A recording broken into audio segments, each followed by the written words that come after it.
We are at White Rock Creek. We just got up here. It's January the 8th, Elvis Presley's 65th birthday. The year 2000. And this is a little bit different this time. Quite a bit different, in fact. It's a Saturday. Day before yesterday, on Thursday, about 2 o'clock in the afternoon, I got a call in Houston. The frantic call from Patty said that we had a problem up here, and sure enough, a very, very serious problem. And we're really sickened by this, but there's nothing we can do about it. Total devastation. Everything lost. 3 boats, a like new 4-wheeler, all of our stuff, all of our fishing stuff, and our videos, and VCRs, and stereos, televisions, microwaves, 2 24-foot RVs, everything just burned completely up. Probably took about 30 minutes for this to happen.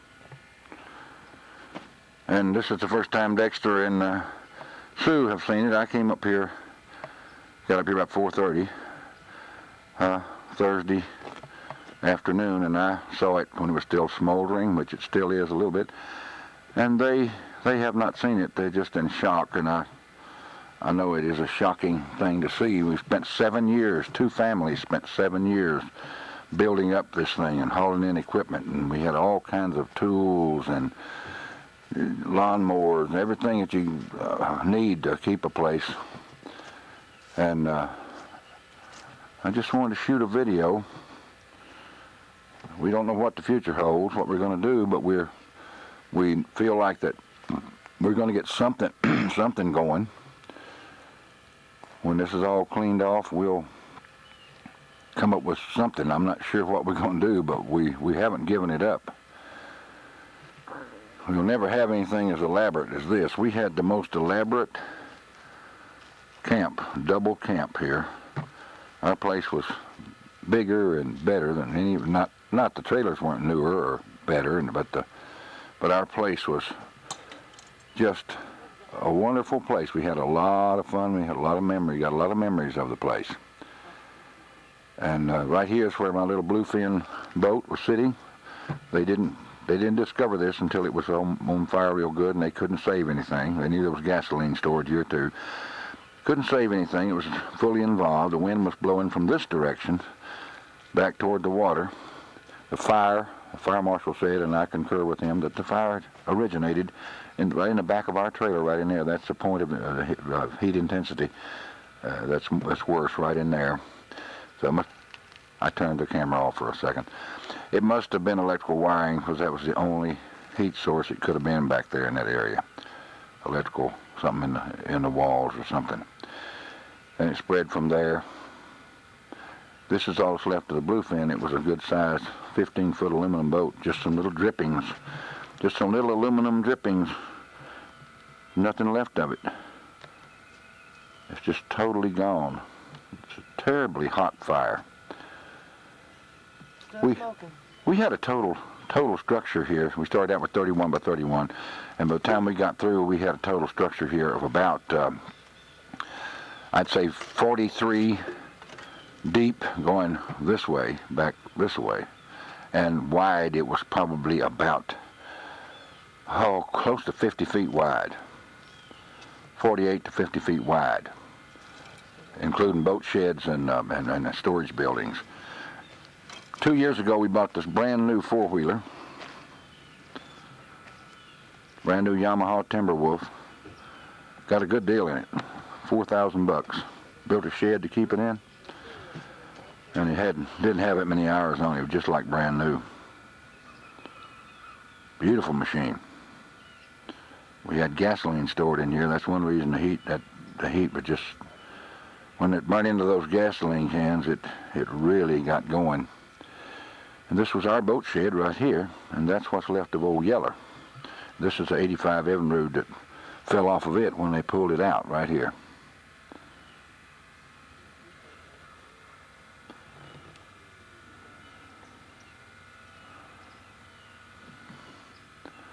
I'm sure we could find some things up in there, but none of it would be worth anything. We got some cast iron pots and a stainless steel fish cooking pot, but Paul and I did. Right there's my CB.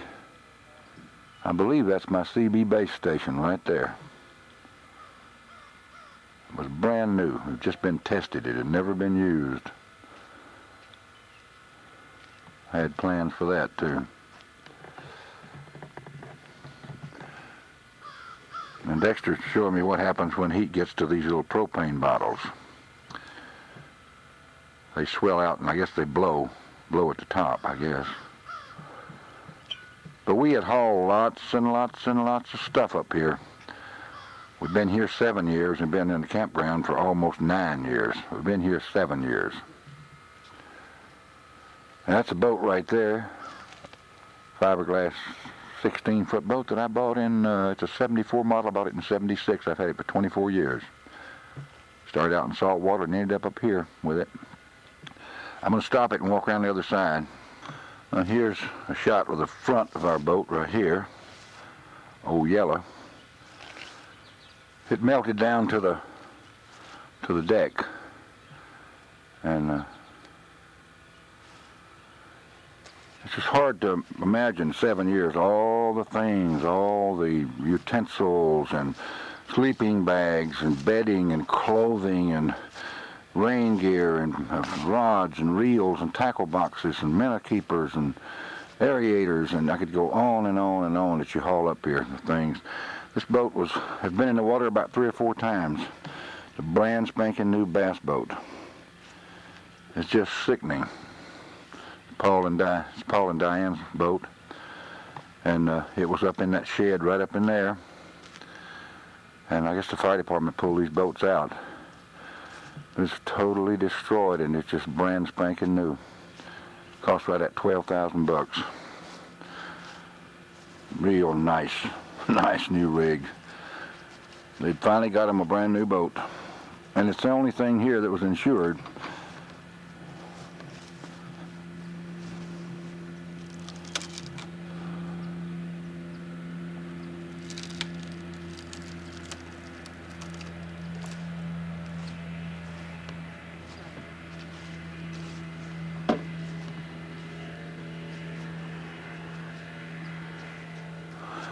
And that rose bush Diane planted in there, it looks like it's going to survive because the wind was blowing away from it.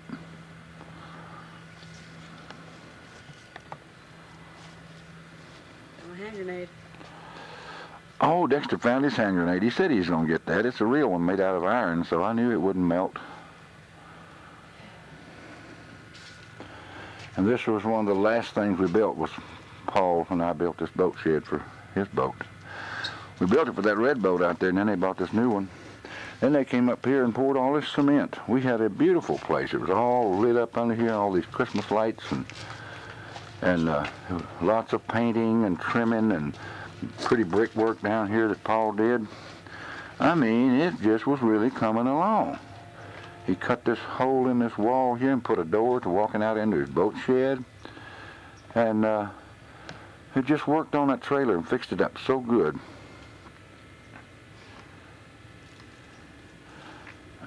But one of the things that survived was that barbecue pit right out there. It still can be used.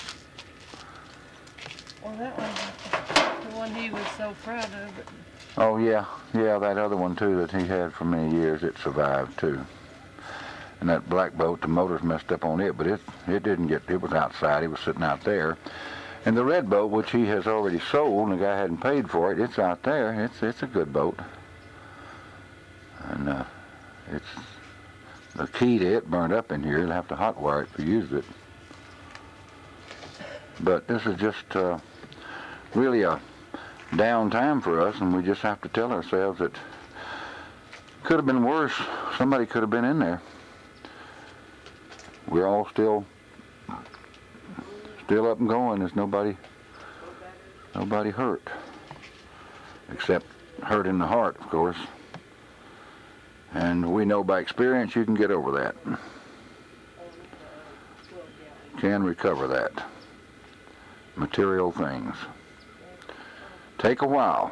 It'll never be the same, and it'll take a while to get back in business, but we do hope to get back Nothing not hurt here. in some form. And we'll videotape that as it happens. Well, we moved our trailers down here in November of 1993, which was, this is January of 2000, so it was 7 years ago this past November. 7 years and 2 months. We got some great memories of some great parties. And every year we'd try to do something, build something, add on, make it nicer. And the only thing we got left is that pier out there. Don't even own a minnow bucket anymore, nothing. All the rods, reels.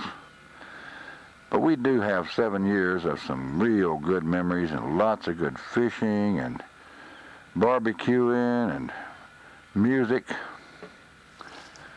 Dexter's mama's stereo was in there, and we used it. It worked great. I just put a new CD deck up here and hadn't even used it at all. Brand new last weekend. We had a new hi-fi VCR, and TV, and right there's the remains of Dexter's mama Cheryl's a vacuum. That was a vacuum cleaner we used up here. And the hot water heater, it's the only thing that looks like it wasn't burned much at all. I guess it's ruined, but it's the cleanest looking thing here. We had a hide-a-bed couch there, right there, that we had brought up here. I slept on it last week. You found another knife, did you, Dex? Yeah. Fillet knife is still good, huh? I guess. Well, sure it's still good, yeah. Oh, yeah. We saved a few cast iron pieces, and there was an old plaster fish that I had put up, bass I'd put up out here. That's all that's left of him.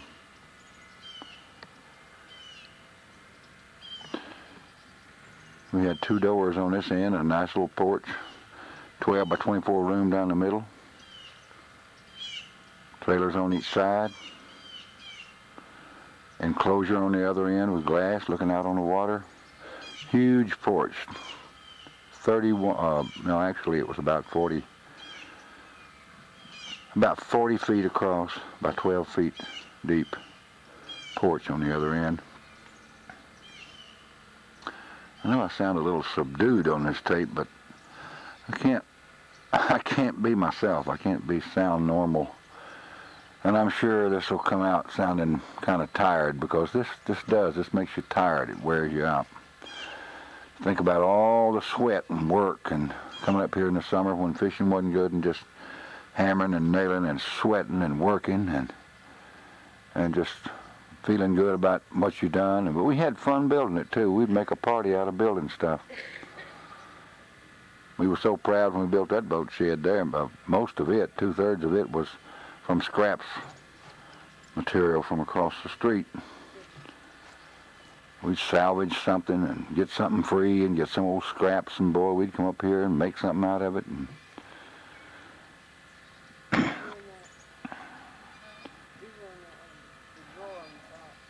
we plan on all this being cleaned out one day and hauled off, and all this, hopefully this grass will grow back and it'll be clean and green again someday. It'll take time, but we don't know how much time. We're going to have something going here. We don't know what. But it'll never be like it was. It'll be a scaled down version. But we loved it while we had it. In fact, I liked it too much. I used to think to myself every time I come up here that it's just too good to be true to have a place like this. Sure enough, I guess it was. I'd say, I can't believe we got this great place up here.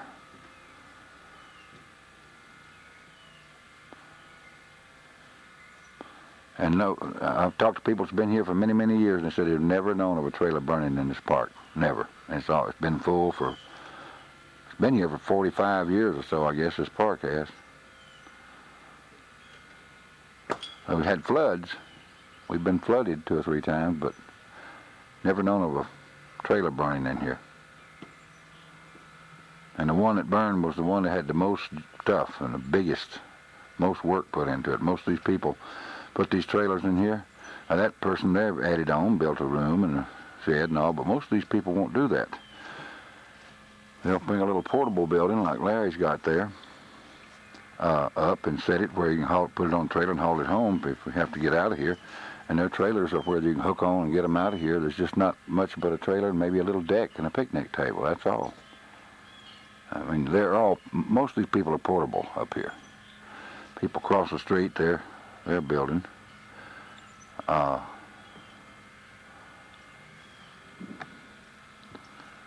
the majority of them are just like that one right over there. It's just a trailer and a little old deck, and that's about it. If we ever put another one up here, we're going to have at least a cover, kind of like that, right there. You got to put a cover over them. You got to have some place to sit outside in the shade and out of the rain. You got to build something. You can't just set a trailer out in the sun. It'll leak and rot. We can't have that. I don't know how long it's going to take, but it's a dreary day in more ways than one. Dexter. I got you. I got you. He's looking for some of his stuff, knives and things that he knows where they were supposed to be, and he's finding some pieces of stuff, but not much. It's amazing when you think about all the stuff that you had in every cabinet and every cubby hole, and you remember what was in the glove box on the boat, and an extra pair of glasses and some pliers, and you just think of all the stuff you had, and it's just kind of mind-boggling that within 30 or 40 minutes, it's all gone. Well, I guess there's no way this could keep from being a morbid kind of tape. It's a documentary of one of the darker days, one of the bad things. And I like to record the good and the bad because that's life. Starting to rain a little bit, and I don't know. I think my family's about ready to go. I hope they are, because I am. We're trying to come to terms with it, and we had to look at it and study it and get a picture in our minds so we could remember this instead of waking up one morning thinking we still had a place here. We got to get this in our minds. This is a reality. Well, I guess we're going to head back toward Houston.